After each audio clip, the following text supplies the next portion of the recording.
오늘은 세계 주요 중앙정부의 경제정책 방향과 그 흐름에 대해서 한번 이야기를 해볼까 합니다.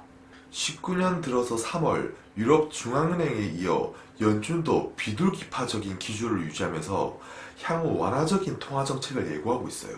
여기서 비둘기파, 매파 이런 이야기를 종종 뉴스에서 많이 들어보셨죠? 비둘기파는 금리를 중립 또는 인하하여 시장의 유동성을 불어넣겠다는 사람들이고요. 매파는 금리를 인상시켜 돈을 걷어들이는 사람들입니다. 그러니까 쉽게 말하면 비둘기파는 돈을 풀어서 시장의 유동성을 늘려야 된다는 사람이고, 매파는 오르는 물가를 안정시키기 위해 금리를 올려야 한다는 사람이죠. 그리고 현재는 유럽, 미국뿐만 아니라 중국도 적극적인 경기 부양을 위해 이 완화적인 정책을 펼치면서 글로벌 유동성 상황에 적극적으로 가담하는 모습입니다.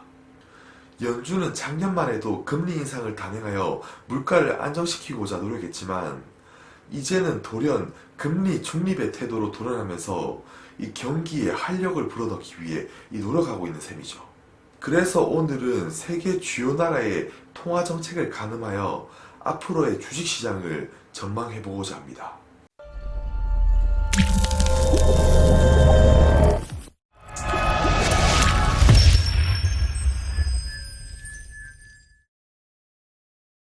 안녕하세요. 깍시 인사드립니다. 최근의 시장 분위기는 말 그대로 변동성의 장세, 그리고 미국 주식의 10년 장기 상승에 따른 경기 침체를 걱정하는 분위기죠.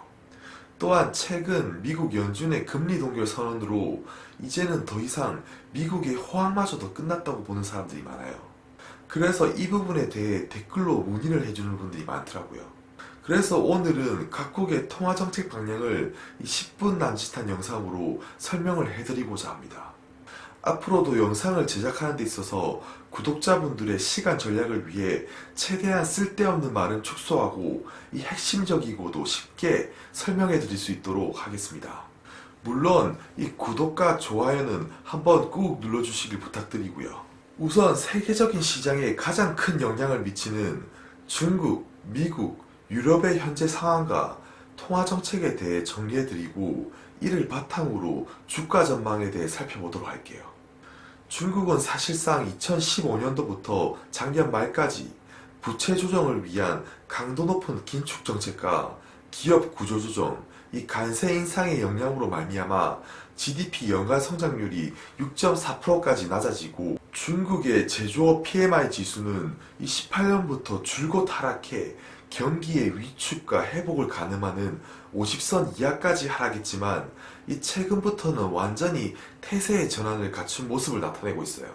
2015년 이후부터 중국은 금융 위험 규제 강화, 환경 개선, 빈곤 퇴치 등을 시진핑의 3대 정책으로 시장을 옥죄어 왔으나, 최근에 중국의 경제 성장률 감소와 제조업 경기 둔화가 나타나면서 시진핑이 참석한 정치국 회의에서 이 경기 하방의 압력이 크다는 인식 아래 이 자본시장 개혁과 시장의 활력을 불어넣기 위한 조치로 금리 인하, 지급 준비율 인하, 유동성 공급 등의 조치로 이 완전히 180도 태세가 전환된 모습을 갖추고 있다는 거예요.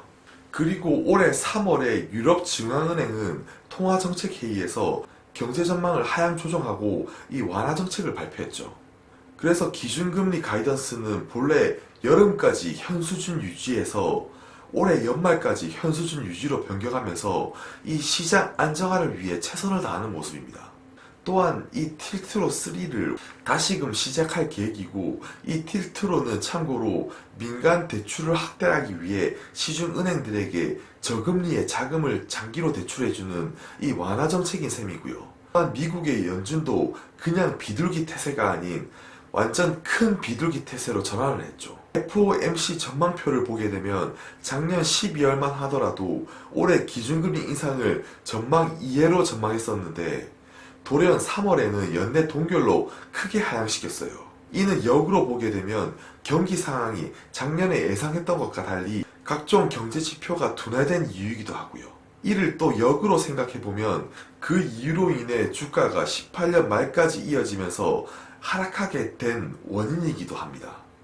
그래서 금리는 그때의 상황에 맞게 대응하는 이 차원밖에 안 되기 때문에 추후에 글로벌 유동성 장세가 이어지고 물가가 상승하게 되면 다시금 올해 말이나 내년에는 연준은 금리를 최소한 한 번 이상은 올릴 것이라고 저는 보고 있어요. 그런데 왜 이런 흐름 속에서 제가 주식시장을 선호한다고 할까요? 그건 단연 주식시장은 글로벌 유동성 변화에 가장 민감한 시장이기 때문이에요. 결국 세계 주요 은행의 완화적인 정책은 이 글로벌 유동성 여건을 개선시킬 것이라고 보고 있어요. 결국 경제에서의 에너지는 돈이기 때문에 이 돈이 시장에 풀리면 그 반응은 즉각적으로 나올 수밖에 없다는 겁니다. 결국 경제에서의 에너지는 이 돈이 되고 이를 간과해서는 안 된다고 이 영상에서도 말씀드렸어요. 지난해 미국의 M2 증가율은 4%대까지 떨어졌고요. M2 증가율이 떨어졌다는 것은 결국 시장에 이 돈의 에너지가 부족했다는 것을 의미하는 겁니다. 그동안 금리 인상과 QT 규모 확대가 병행되면서 자연스럽게 M2 증가율은 하락할 수밖에 없는 것이었고요. 당연히 달러를 걷어들이게 되면서 달러의 유동성 축소 압박이 거세지게 되고 이는 달러 강세에 기인을 하게 된 겁니다. 그런데 이런 QT를 단행했던 미국이 9월에 종료하기로 결정하면서 M2 증가율과 더불어 유동성 확대 시장이 예상된다는 것이고요. 이로 인해 다시금 달러 약세 시장이 도래할 수 있다는 겁니다.